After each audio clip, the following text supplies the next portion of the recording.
To millionaires, we back with another banger. I'm DecemberDeMarco, Fortune 500 marketer, here to share my insights of the market with y'all to hopefully help y'all become better informed investors.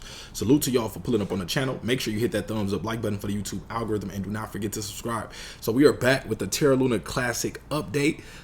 Just checking out the market, seeing everything that is going on with Luna in the news right now, or LUNC I should say. So let's take a look at the top headlines. This gives us an idea of what's going on for the day and how investors may be feeling. So first article we see, Luna Classic.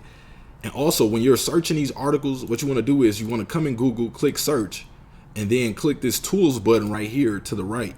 And then you can click the tools button, and then it'll give you this option to filter between it, and you can sort it by date. So that way you get the most recent news.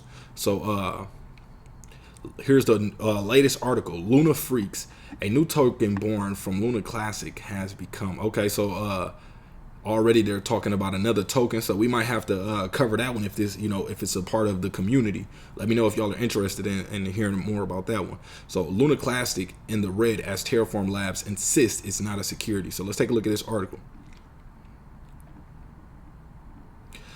The Singapore-based firm criticized South Korean prosecutors for opening a high politicized case against the company.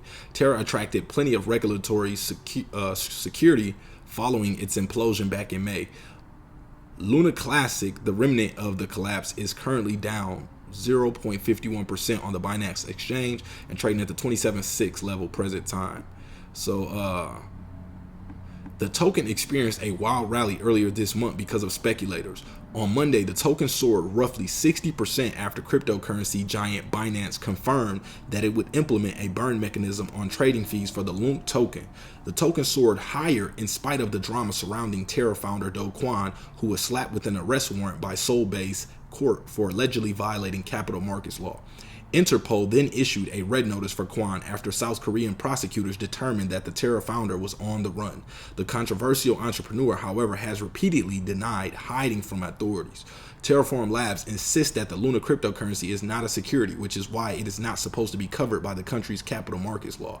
So the company is basically not backpedaling at all. They're saying no, we're not. We still see dogecoin basically saying, he came out yesterday to say he's not been hiding. He said he's been going to the mall, he's been taking walks and runs. Like, if anybody's really been looking for him, he's saying that they could find him. But he's not also at the same time giving up his location. So here's what's happening with LUNC after yet another crash. Crypto market review. So LUNC's classic price performance was a pleasant surprise for its holders, as the token was able to withstand an enormous selling and shorting pressure that was coming from traders and to break through every resistance level ahead, but not for long. According to the daily chart of the asset, LUNC reversed massively and lost around 10% from its value in a matter of 24 hours as traders saw no fundamental support behind the rally. The main fuel for it was Binance's agreement to implement a 1.2% transaction fee. All funds from the transaction will be sent to the burn address. The initiative to burn LUNC was proposed for the sake of supporting the asset's value on the market, as it has been pushed down actively by traders who have not seen any potential for the asset related to one of the most questionable personas in the whole industry, dogecoin. However, industry experts do not expect anything exceptional even after the implementation of the proposal, as the burning mechanism is not enough to keep assets from continuously falling down. Use cases and network revenue are two fundamental factors that investors usually consider when looking for assets to invest in, and LUNC unfortunately does not have either of those. As for now, LUNC bulls are desperately trying to keep the asset from falling back to values we saw a few days ago, but the trading volume and the net flow around the assets shows that bears are slowly taking back control over the token and will most likely continue to provide selling pressure for it. Market faces another selling pressure wave. Despite Bitcoin's run above 20,000, the market has faced yet another spike in selling pressure, and mid and long-term investors were actively taking profits at the aforementioned price level. The first cryptocurrency has already returned to the price level we saw prior to the pump. The lack of fundamental reasoning behind the Bitcoin rally could be the main reason why we are seeing such a swift reversal from an important psychological level. Unfortunately, the reversal around the 50-day moving average was more than expected by the market, considering the movement of funds on addresses owned by whales and large retail investors. With the plunge of the first cryptocurrency, altcoins are also facing increased selling activity coming from both smaller traders and larger investors. Ethereum has already lost more than 7% of its value since yesterday's peak.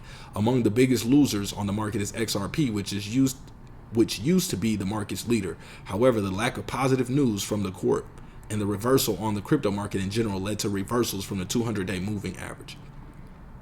So we can see, a lot of things, taking place. There's a lot of uncertainty as where LUNC will go from here. So this is why, I call this one of my lottery plays.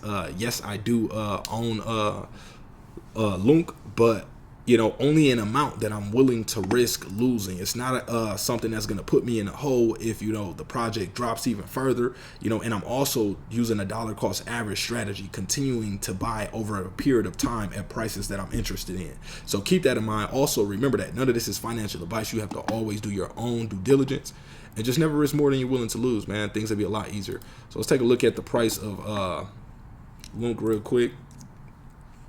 So here we have the chart. Price trading underneath this mid Bollinger Band. We got a slight downtrend here after this breakout that we seen. So some correction, pulling back to a support level around 27 range. It's looking like it's holding off of these candles here and the resistance of these candles here. So hopefully we can hold this level. If we can hold this where we seen previous resistance at, then we should be able to, get some with some positive news. We need some type of positive news as a catalyst to push this. But with some type of positive news, we might be able to test this mid Bollinger Band, break above it, retest it as a support, and continue to move back up to the 41,000 level. Now, is this likely to happen? Does this mean this is going to happen? No, it does not. It just means this is what we're interpreting on the chart. So this is what could play out. Doesn't mean it's 100% accurately going to play out like that, because people could continue to sell off. But we're seeing selling pressure get less and less here as they try to push it down. We can see they're losing momentum here. So buyers are kind of holding it at this level. So let's see if the bulls can, take back over and start to move the price in the opposite direction. But that's all we got for this video. Appreciate y'all for pulling up, and we are out.